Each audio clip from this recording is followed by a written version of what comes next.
My name's Jeffrey St Laurent, and this is the Tuesday Live Show coming at you each and every week. And I'm excited because I help coaches transition to a full-time business.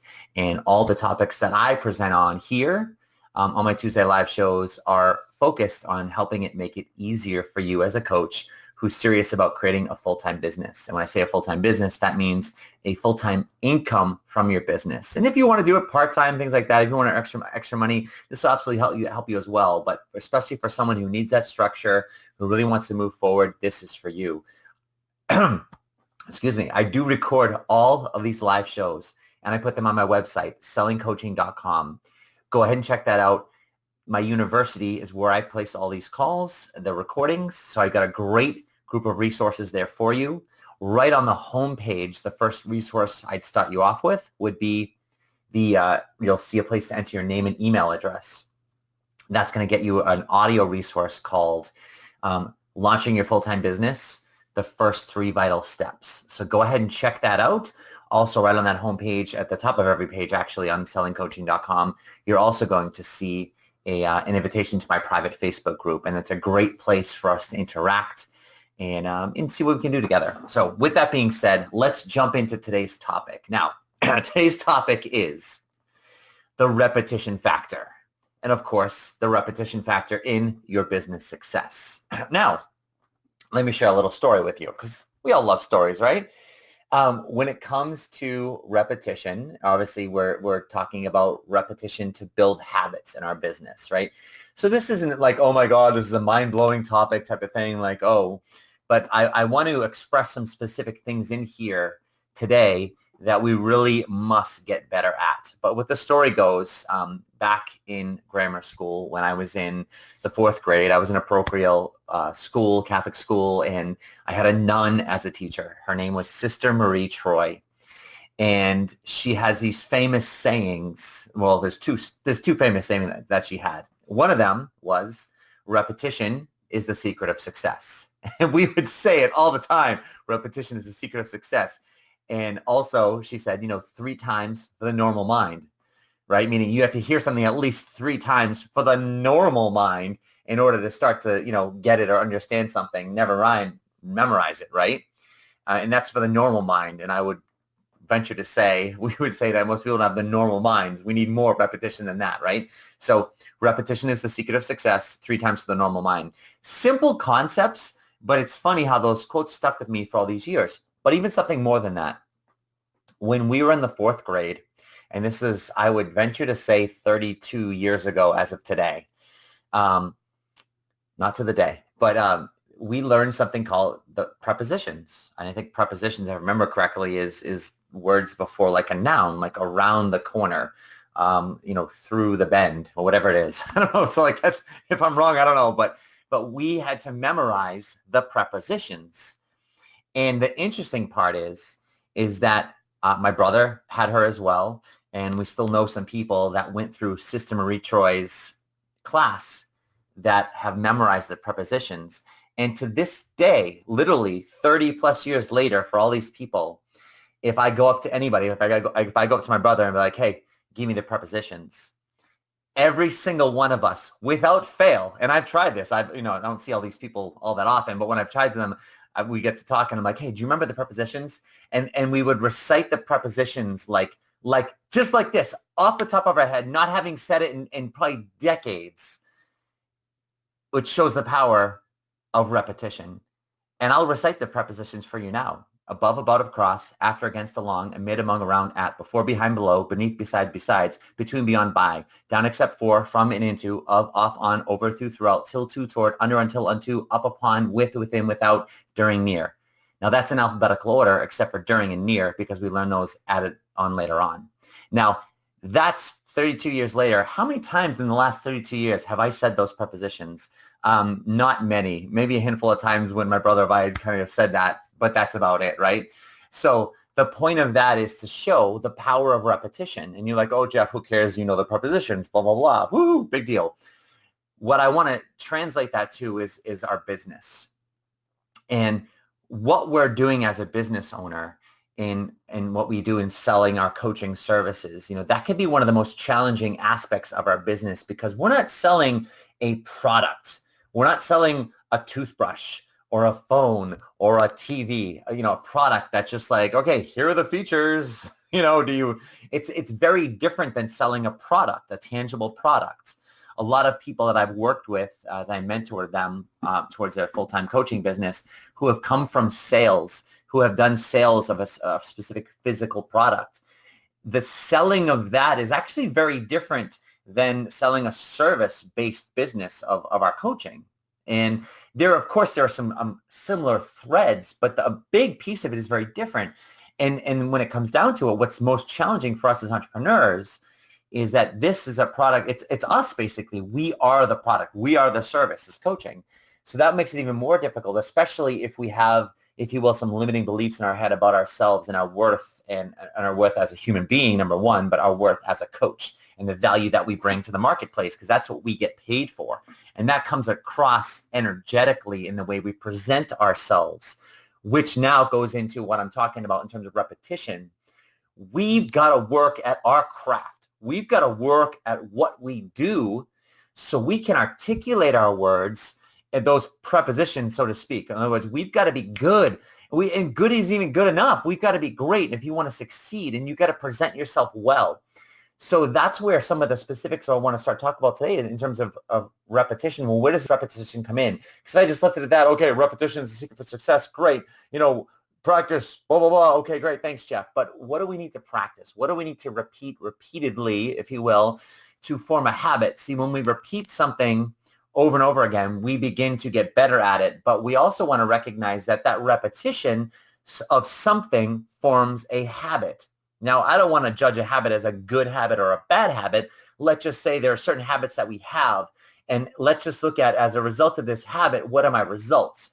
Are these results of this habit desirable, or are they undesirable? Okay, good or bad, either way, label it how you want. But at the end of the day, what habits am I forming from the repetition of this activity, right? So in other words, if I were to repeat this activity, these are questions I want you to ask yourself. If I were to repeat this activity over time, what results would that then create for me? If those results are results that are favorable, that you want, that are in line with your goals, dreams, wants, etc., then great, let's continue to do that, because you're going to start to create and form great habits. However, if they're not, then let's consider something else. So what we've got to start to do is, in our number one craft that I want you to start repeating and moving forward with, is your ability to speak. Now, it's interesting because the speaking ability and the second ability I want you to do is your ability to start to write. And it's, I guess if I could lump those together, that's your ability to communicate your thoughts. So it's taking how you feel and what you think and merging those together, and to be able to communicate those thoughts in the spoken word and the written word. Right? That's the most important ability with what we do as a coach, is to communicate our thoughts and feelings around the topic or topics that we're addressing to our audience. That's our message. And so the reason why that's so important is because that's all we do. That's how we market, right? And there's different forms of marketing. There's audio, like let's say a podcast. There's written, in terms of the emails that we do and or any articles that we may write, posts on social media, etc. And then there's video. There's live video broadcasts like this. There's recorded video broadcasts, et cetera, right? So those are the three main ways: written, spoken, and audio, or video, which is audio and video based together. So we've got to be able to work on that craft, because in your business, you definitely need two of those. Everyone needs to be able to write, because you're going to be writing emails. There's no way around it. I don't care if you use social media or not, but at some point you're going to be writing emails. And then if you're going to be writing anything on top of that, whether it's social media or something like that, or even just communicating with clients via email or potential clients and things like that, you need to be able to write. And when I say write, trust me, like I wrote an almost 400-page book almost 10 years ago. Like I'm not a writer. I've written audio courses that I've recorded and things like that. I write every single week, 3 times a week, to my audience via my email, right? And I don't consider myself a writer at all. But what I've done is I've worked on my craft. And I didn't say to myself, oh, I'm not a writer, I can't do this. Sure, I felt and thought that at some point, but I didn't let it stop me, and I worked on my craft. Do I have misspelled words every now and then? Sure, absolutely. Do I have incorrect grammatical uses, and do I say things wrong and write things wrong sometimes? Yeah, and sometimes my mom points it out to me in my emails because she reads them. Sorry, but I hate to tell you this, but you use this improperly, blah, blah, blah. She was the teacher. What do you want? And I love that, right?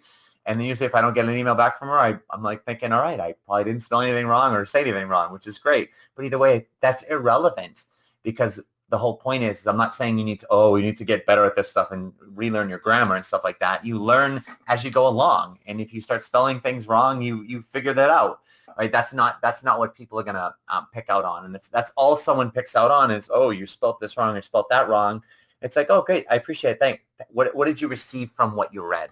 That's the important piece, is it's getting your message out there, not waiting for perfection, right? So you're going to have to write at some point. And I'm not talking large volumes like you have to write a book, but you've got to be writing your emails on a weekly basis.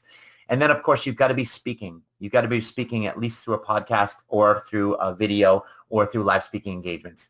I don't care what anyone tells you, right? And I don't care if you have a model where you're speaking, if you're just doing Facebook ads and you're doing paid marketing, right? At some point, you need to speak to your audience.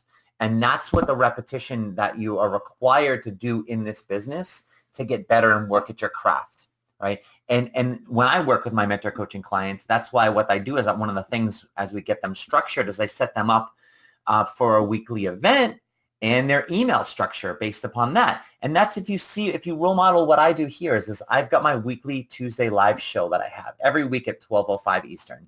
And I have my emails that go out each and every week, Monday, Tuesday, and Friday. Every single week, no matter what's going on, that's the heartbeat of my business. And so other than the marketing aspects of staying in front of my existing audience, nurturing that audience, providing some value and communicating with them, let's strip that away because obviously that's very important, but let's strip that away for a minute. And let's just look at the nature of that structure for me and for yourself as well. And that's why I do this with my clients. And I tell them this, at a bare minimum, I don't care if anyone ever shows up to your live events. I don't care if anyone ever reads your emails, ever. If you publish it and it just goes in, it was just thrown right away and no one ever even saw the day of light of day, right? It doesn't matter, because the number one thing that you're working on a weekly basis, at a minimum, if you had your one weekly live event, let's say a video broadcast like this, and you did one email per week, if you just did those two things on a weekly basis, what are you doing? You're practicing your craft of writing and speaking. And that's an important piece. And guess what? You do that once a week, each and every week, every month, every year, and you continue on to eternity. I don't care if anyone ever reads it, watches it, listens to it, because what's happening is you're starting the process of you getting better, working at your craft, articulating and communicating your message. And more importantly, in the beginning, when I work with coaches and I mentor them, they freak out because they don't know what to say. And I say, okay, let's write a free resource for your website, and they're just like, oh my God, they can't do it. Doesn't mean they can't do it, but it's struggling getting that content out there. And that's part of the reason why I do that in the beginning. And I'll tell them, I don't care if anyone ever even goes to your website and downloads your free resource, enters the name and email address. It doesn't matter if anyone ever even did that. What we've got to start doing right now is we've got to be able to start to say, okay, so how are you going to start helping people? What are the first 3 steps to helping someone do what based on our niche statement, that headline that I helped them create? Right? We've got to start articulating that. And then let's start a weekly email and a weekly live event. Oh my God, what am I going to talk about? Well, we'll figure it out and come up with a topic and talk. And I push them to start doing videos right away. And let me help you. Let me give you some feedback. But we got to start speaking that message. In the beginning, probably no one's watching it. Sometimes even now, maybe no one's watching this. That's okay. Because guess what? Today I got better at what I did. Or at least I've maintained and I'm working at it. And that's the biggest piece. My grandmother, my great-grandmother, who turns 99 next month, she knitted me a pillow years ago, which I'll keep forever, that says, you rest, you rust. And that goes for everything. And that goes into the repetition of speaking and writing. And that's what I want you to do for yourself, is I want you to start now. I want you to get up and use it, do a YouTube live, do a Facebook live, and you're not going to know what to talk about. But you get on there and you go, oh my God, this is my first live broadcast. I'm freaking out. Whew. And maybe you delete it. whatever. Guess what? Do it again tomorrow. Do it again the next week. Write an email. Start it off. You don't know what to write about. Start somewhere. Write about that you don't know what to write about, but you're writing it anyways. Go from there. Model from what I do. So if you want to see the emails that I do on a weekly basis, get onto my email community. Go to sellingcoaching.com. Like I said, we're on that homepage. I have that free resource for you where you can enter your name and email address. Not only are you going to get that resource, but that's going to put you in my email community. So you're going to get my emails on Monday, Tuesday, and Friday. Every Monday, Tuesday, and Friday. Guaranteed. All right? Because that's the habit I've created from the discipline and the repetition. And you're going to start, it doesn't mean you have to read them all. It just means I want you to start to see how I do that. And I want you to see the repetition of it. Because you know what I've learned over time? That's how I've gotten clients. Some people just respect the fact that I'm consistent. And I never fail to do that over the last 15 years. Yes, I've been doing it that long. And I haven't stopped at that because I've created the discipline, which ultimately turned into a habit. And I've seen the results of that. And it's easier for someone like myself now that I've seen the results of that to know what it will produce. Therefore, I do it, but it's still not easy to do. There are times where I've got a lot of stuff going on or I just don't feel like it. But that's when the habit takes over, the discipline takes over, and it doesn't matter whether I like it or not. It doesn't matter whether I have time or not. I create the space because that's just what I do. And that's what I talked about my live show last week, or the work we do to get paid. You can check that out in my university as well. And it doesn't mean we have to like it. It just means that we do it. And that's the habit that we form. So hopefully this has been helpful for you, especially the pieces about speaking and writing, because those are things that oftentimes we don't value enough. But I think what I've seen over the years, especially speaking, is if you can't get in front of a crowd of people virtually or face-to-face and speak your message, doesn't mean you're not going to feel nervous. I'll still feel nervous. I've been doing that really now for 20 plus years because I did it in the fitness industry before I started doing coaching. But the point is that, if you can't do that, you've got to work at that craft because that's how we're going to start to speak our message. So I appreciate everyone that's tuned in live today. I appreciate the people who watch the recordings of this. Obviously, if you have any questions, please reach out to me at sellingcoaching.com. There's ways of contacting me there, or you can just email me, jeff@sellingcoaching.com. And of course, if you're in a position where you need some more help with this, consider working with me as your mentor coach. You could just go to sellingcoaching.com under the Work With Me page, fill out the form at the bottom. I will get back to you, and we can create a relaxed conversation and go from there.